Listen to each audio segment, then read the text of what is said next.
wabarakatuh, Sobat YouTube channel Lokagana TV dimanapun Anda berada.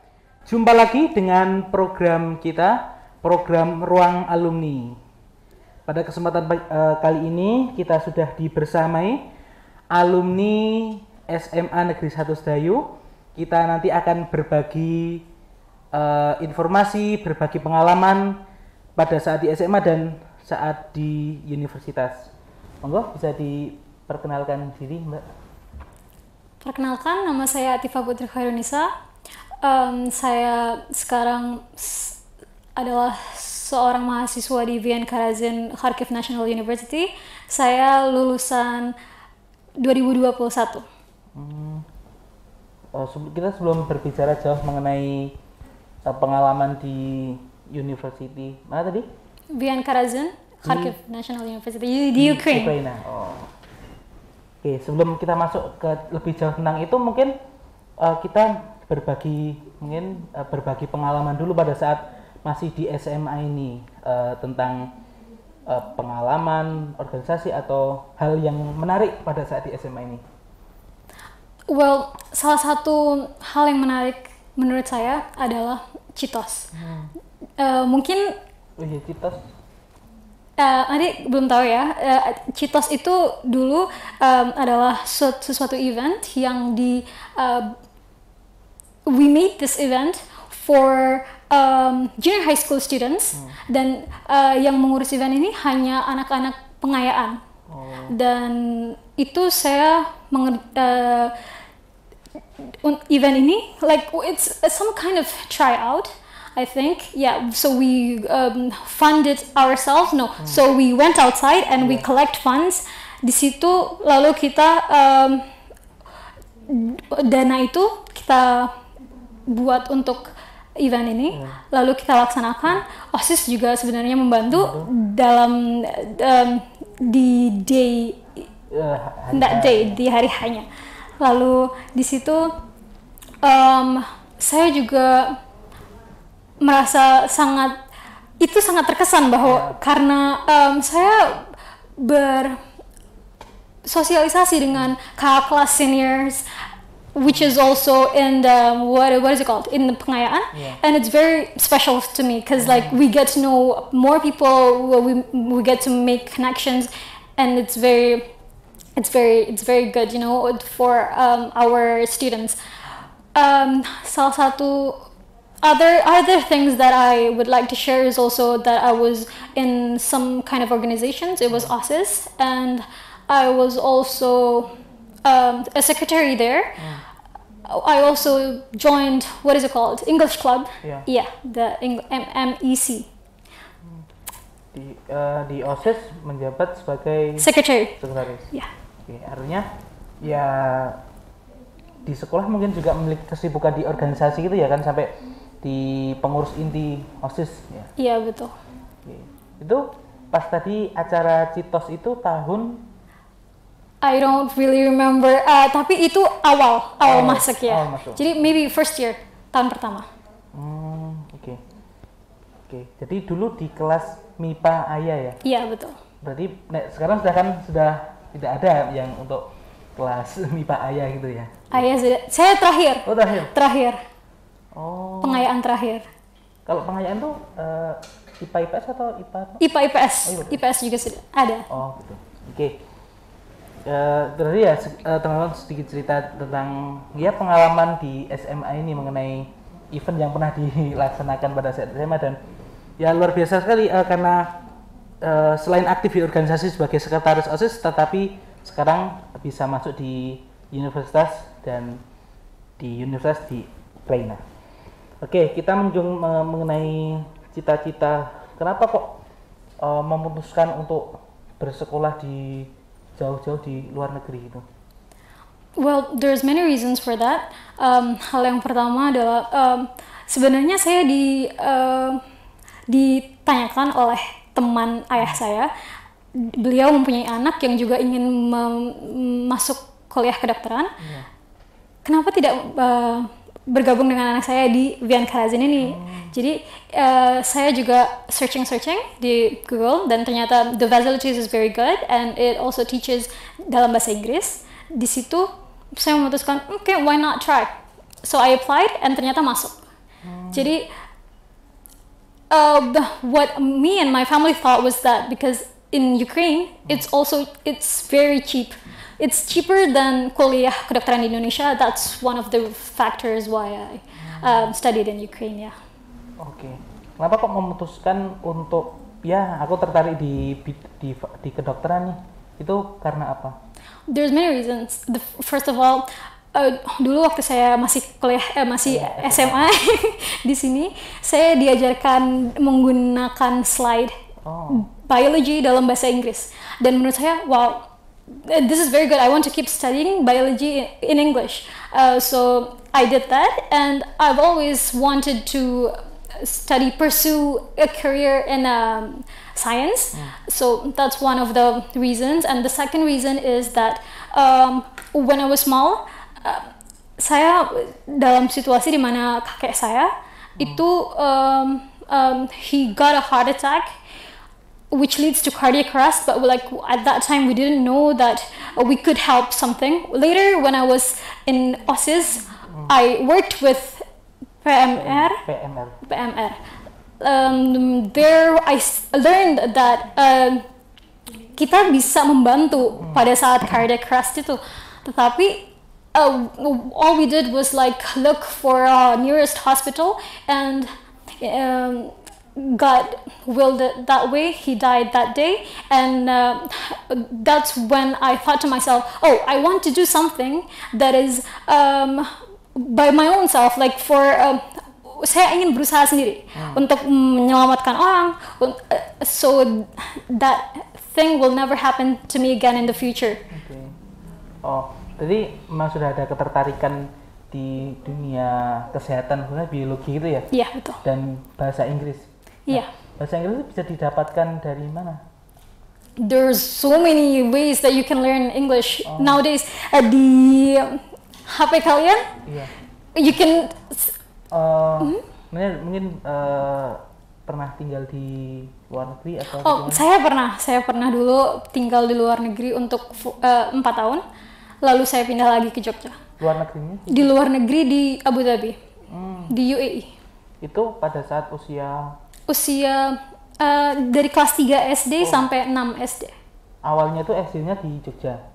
SD kelas 2 di Jogja. SD kelas 1 saya di Serang. Oh, berarti SD kelas 1 di Serang, SD kelas 2 di Jogja.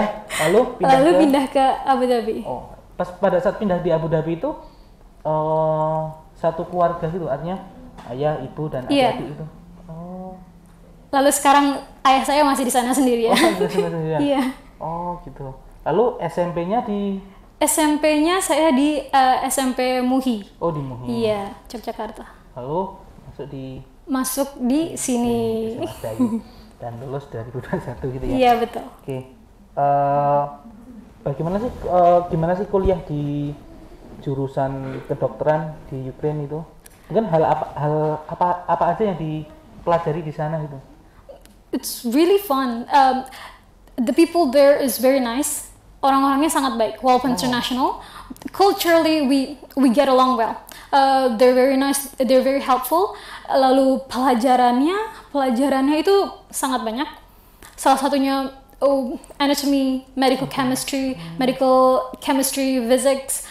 There's so many.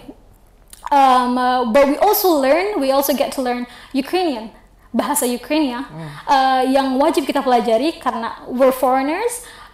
Lalu we also learn psychology and medical career in medicine. Mungkin pada saat ya study di sana itu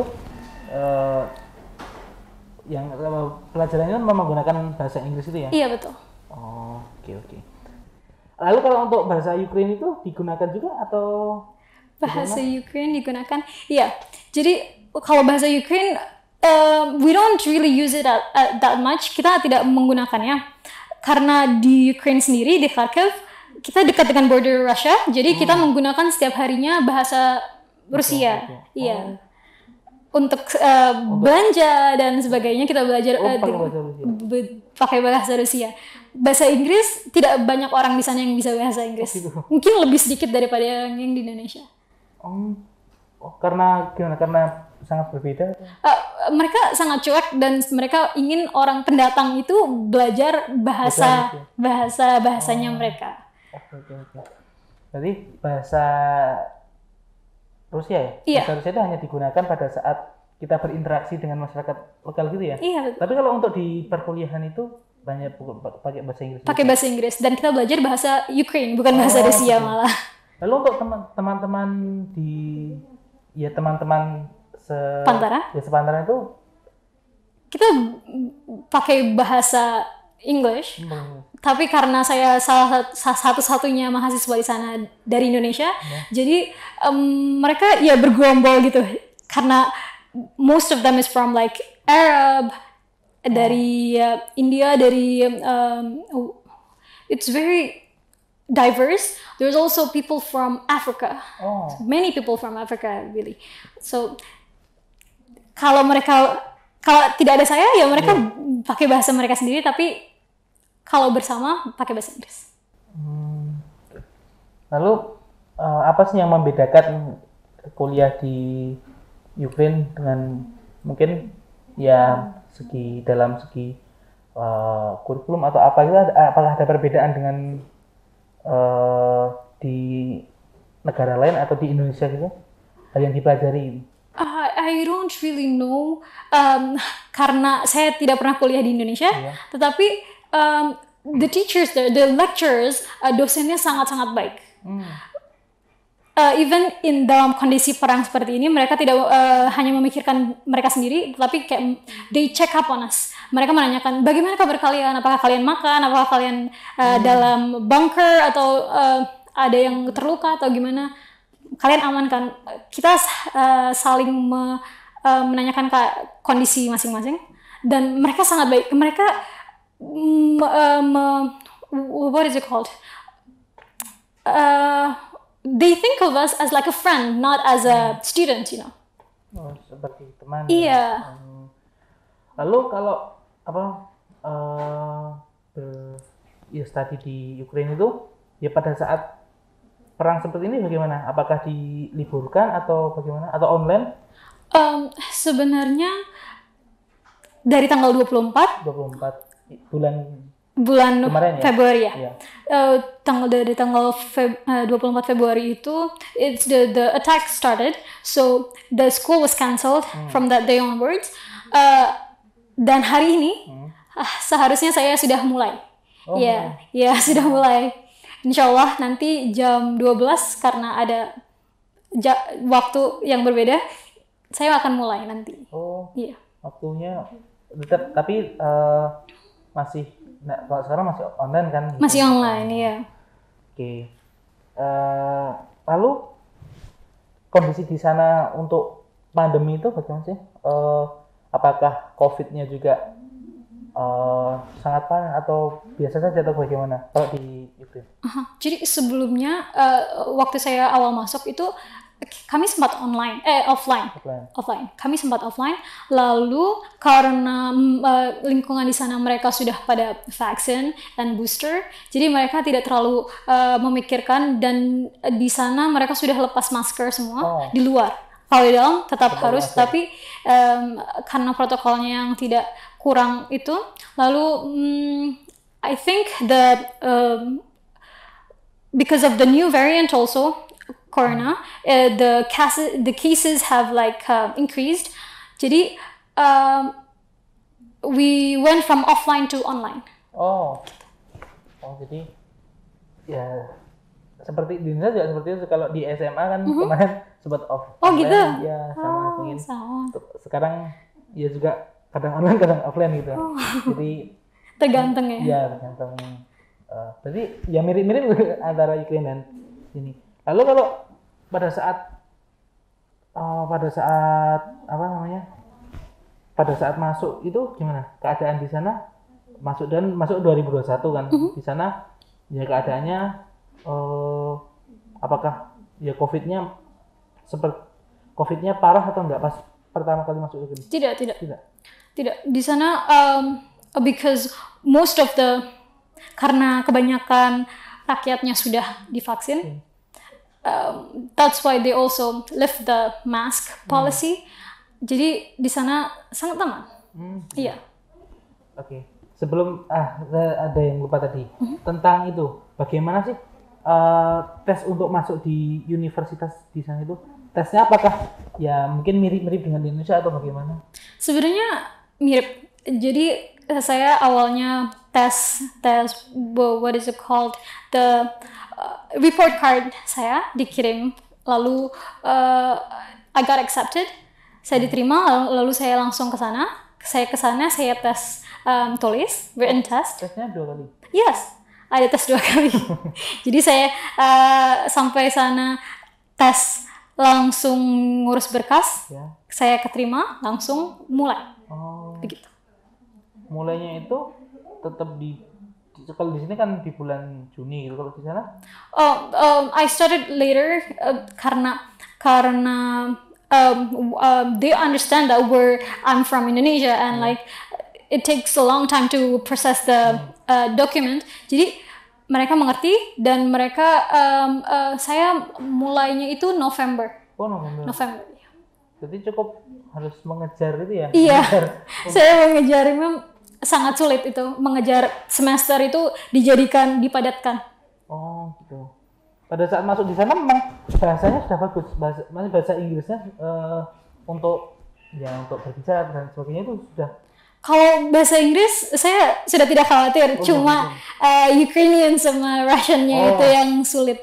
Oh gitu. Karena saya belum pernah mempelajari itu sebelumnya. Oke. Lalu untuk berinteraksi dengan masyarakat di sana gimana? Untuk belanja atau untuk apa gitu?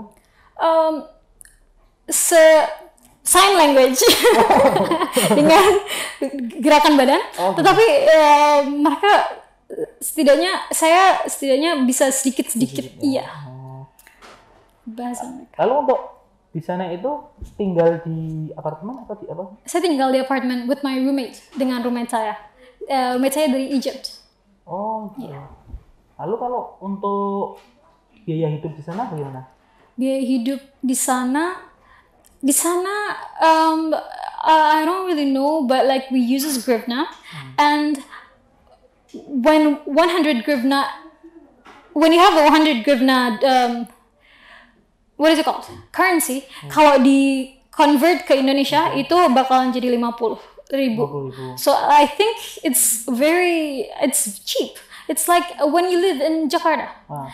It's not that what is it called? It's not like what people think when they talk to me. They think in Europe itu sangat mahal, tetapi di Ukraine itu tidak mahal, dan even the study for the fee for the university itu lebih murah daripada di Indonesia. Oh, untuk biaya kuliahnya lebih murah ya? Iya, betul. Yeah. Lalu untuk hidup sehari-hari gimana? Untuk makan dan sebagainya itu? Kalau itu saya sangat kesulitan karena saya sangat menyukai Indomie dan di sana tidak ada Indomie. Mungkin harus bawa dari Indonesia ya? Ya, itu susah sekali kan. Saya lupa, kemarin cuma bawa 1 Indomie doang, nggak kebawa soalnya. Oh gitu. Iya, lalu di sana pada makannya roti, tidak nasi. Jarang sekali orang yang makan nasi. Oke. Kalau orang di negara lain juga jarang juga yang makan nasi atau bagaimana? Iya, hanya mungkin orang Arab, tapi orang Arab juga tidak sesering kita. Oh gitu? Iya, orang Arab kalau saya cerita, saya makan breakfast juga nasi, kata mereka, kenapa? Itu tuh sangat tidak bagus untuk, gitu. Katanya sangat berat nasi itu untuk sarapan. Padahal di Indonesia kalau belum makan nasi, belum makan namanya. Belum kenyang ya? Belum kenyang. Ya Indonesia kan pagi, siang, sore ya nasi. Iya betul. Gitu. Oke. Tadi kembali ke keadaan di sana. Tadi kan sudah keadaan COVID ya. Kalau keadaan perang di sana itu gimana? Kalau terakhir saya di sana itu tuh sangat it became worse. Rudalnya continuously it came and we can't even sleep at night. Jadi kita harus yang kita sudah menyiapkan tempat tidur. Tapi itu kan dekat jendela, jadi kita harus lari pada malam hari untuk keluar, untuk ke lorong itu agar tidak kena pecahan kaca, betul. Lalu di situ um, from that day onwards, it was so terrible that we decided to contact the KBRI because they have not come. They can't. Mereka tidak bisa datang.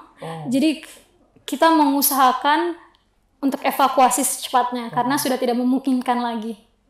Lalu evakuasinya gimana itu pada saat banyak serangan-serangan gitu? Evakuasinya itu saya dari Kharkiv menggunakan kereta untuk ke Lviv. Lalu di Lviv itu kita menunggu KBRI Warsaw, Poland. Di situ kami ketemu dengan mereka, lalu dijemput dan pergi menggunakan mobil. Dengan mobil kita ke Poland, ke perbatasan Poland. Alhamdulillah dimudahkan karena kita dengan embassy. Lalu di situ di Poland, sampainya kita di sana, kita dijemput dengan kita pindah ke bus, sudah disiapkan bus. Lalu what is it called? We continued to get a PCR test. Lalu saya juga ketemu dengan Ibu Dubes Warsaw, Poland. Di situ saya menginap di rumahnya.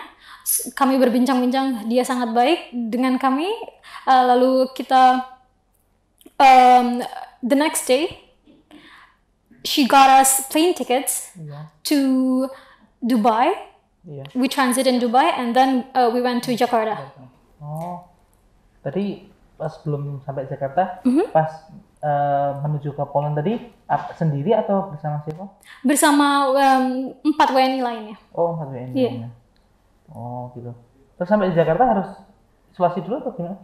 Dan tes juga? Sampai Jakarta saya harus karantina 3 hari. Lalu saya swab test lagi. Habis itu saya ke airport membeli tiket sendiri langsung pulang ke Jogja. Oke. Berarti pada saat orang tua pada saat tahu di Ukraina lagi ada perang itu gimana? Artinya apakah khawatir atau gimana gitu? Perasaan orang tua pada saat itu? Tentu mereka sangat khawatir ya, karena anaknya di sana. Mereka juga sempat membicarakan jangan ke sana lagi. Because the condition is very bad. Universitas saya juga sudah dibom, makanya saya kesini untuk meminta ijazah baru karena ijazah saya masih di sana. Seperti itu, makanya ijazah saya masih di universitas juga. Jadi tentu mereka sangat khawatir. Tapi kita terus berkomunikasi dan mereka juga paham bahwa kondisi saya di sana tidak bisa komunikasi setiap saat karena koneksi dan saya harus menghemat daya baterai juga. Mereka paham sampai saya pulang. Mereka sangat tegar pastinya. Oke. Lalu yang tadi universitas yang dibom tadi sebagian besar atau hanya seberapa? Kan universitasnya tidak dalam satu tempat gitu. Itu sudah kebanyakan terus dosennya juga sudah 2 yang meninggal. Oke. Jadi sampai di Jogja ya, di rumahnya di mana? Rumahnya saya di Sembuhlor Sidomulyo Godian. Daerah Godian. Oke. Sampai di rumah itu tanggal berapa? Atau berapa minggu yang lalu gitu, Pak? Baru. Baru. Iya, saya kurang ingat tanggal berapanya tapi baru. Belum terlalu lama gitu. Iya. Oke. Berarti cukup menegangkan ya. Setelah di sana apalagi perang dan universitasnya juga seperti itu. Oke. Jadi sekarang itu dosen mengajarnya di rumah ya, enggak di sana ya? Artinya semuanya di rumah gitu loh. Mengajar. Saya kurang tahu karena hari ini baru mau mulai dan belum mulai. Jadi saya kurang tahu mereka keadaannya sekarang bagaimana atau apakah mereka bisa mengajar di dalam rumah atau di dalam bunker karena dalam bunker itu susah banget, koneksinya jelek banget. Seperti itu. Oke. Mungkin tadi ya cerita untuk perjalanan dari Ukraina sampai Indonesia. Mungkin saran atau tips untuk kami yang masih berada di SMA ini, tips jangan minder untuk kuliah di luar negeri atau tips-tips bagaimana tips belajar agar bisa sampai di mengejar cita-cita yang diinginkan. Well, one of my saran for you guys is that for you not to be afraid, untuk kalian tidak takut untuk belajar bahasa, especially because when I know that students like to make fun of other students for like learning new languages, jadi jangan takut untuk belajar bahasa baru, jangan takut untuk kalau kalian tidak keterima di Indonesia, kalian masih bisa mencoba di luar negeri, dan itu masih luas di luar sana. Jangan takut untuk keluar kota, untuk keluar negeri.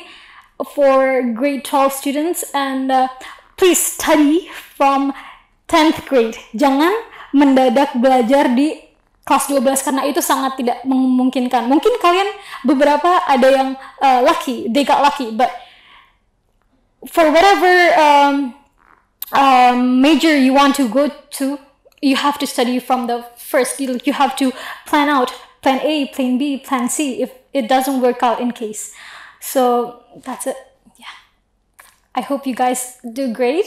You all of our students SMA Negeri 1 Sedayu can go out there and like be what is it called, leaders of the world, and like can make names for our school, you know, for other students to know us, because even when I was in Ukraine, people keep calling me Indonesia. I was like gue kayak representatif Indonesia karena satu-satunya mahasiswa di sana. Semangat. Oke. Mungkin tanya sedikit, nanti setelah lulus di S1 kedokteran ingin lanjut di karena sepertinya tidak memungkinkan untuk saya penyetaraan di Indonesia karena it will take a long time. Jadi mungkin saya akan lanjut S2 di luar negeri, tapi Allah insya Allah it all works out for the best ya. Semoga diberikan kemudahan. Amin, amin. Nanti mengejar cita-citanya. Amin. Thank you. Mantap sekali teman-teman semua tentang perbincangan kita pada kesempatan kali ini. Mungkin sangat memotivasi sekali tentang kita itu biar gak minder gitu loh. Nanti kalau ada kesempatan kita coba untuk kuliah di luar negeri. Kan kalau kita sama ada keterbatasan di bidang biaya mungkin bisa cari beasiswa ya, Mbak? Betul sekali. Banyak especially other what is it called, majors besides karena mungkin kedokteran agak susah ya beasiswa, tetapi for other I know because I've been there. There's a lot of beasiswa, and like for languages, if you're afraid, kalian di sana akan bertahun-tahun. Jadi lama kelamaan kalian akan belajar dan bisa bahasa itu sendiri. Jadi jangan takut kalau masalah bahasa ya. Oke. Menarik sekali tentang kuliah di luar negeri ini. Semoga diberikan kelancaran hingga nanti lulus ya, Mbak. Amin. Oke, terima kasih teman-teman yang sudah menonton bincang-bincang kita pada kesempatan hari ini di ruang alumni ini. Semoga acara pada siang kali ini dapat memotivasi kita semua dan menginspirasi. Terima kasih, banyak kurangnya mohon maaf. Wassalamualaikum warahmatullahi wabarakatuh.